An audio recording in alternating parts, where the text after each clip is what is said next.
দাদা ধূমকেতু কেমন দেখলেন দাদা? দাদা একটু বলুন কেমন দেখলেন? ভালো ভালো, গুড গুড, ঠিকঠাক ঠিকঠাক ঠিকঠাক। ফাটাফাটি ফাটাফাটি ফাটাফাটি, 100-তে 100, 100-তে 102 পেয়েছে, ফাটাফাটি। ভালো লেগেছে, গুড, গুড ওয়ান। আমার কাছে তো খুবই ভালো লেগেছে, আমি দেবের বড় ফ্যান, আমার কাছে খুব ভালো লেগেছে।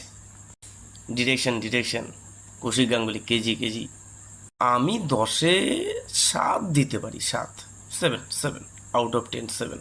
সিনেমায় সব থেকে বড় পাওনা হচ্ছে রুদ্রদা। ওহো, রুদ্রদা যা অভিনয় করেছে না, মারাত্মক মারাত্মক। রুদ্রদা, রুডি, মারাত্মক রুডি।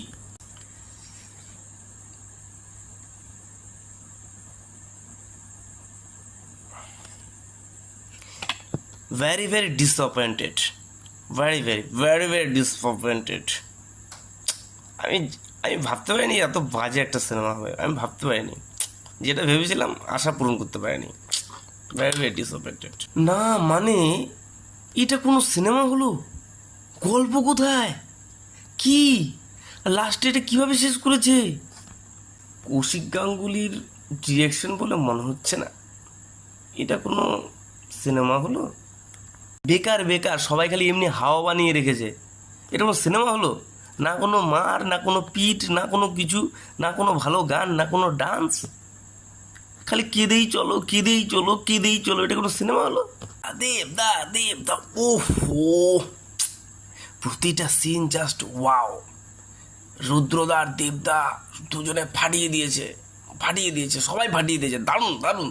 10-এ 100, 10-এ 100। না মানে, দেবের ভাই কেন মারা গেল সেটা তো বুঝতে পারলাম না।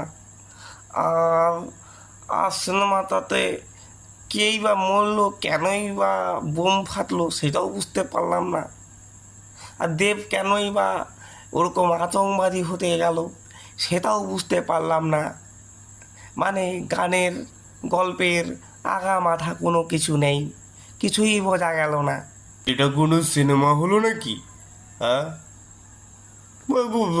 ফালতু সিনেমা হয়েছে একটা।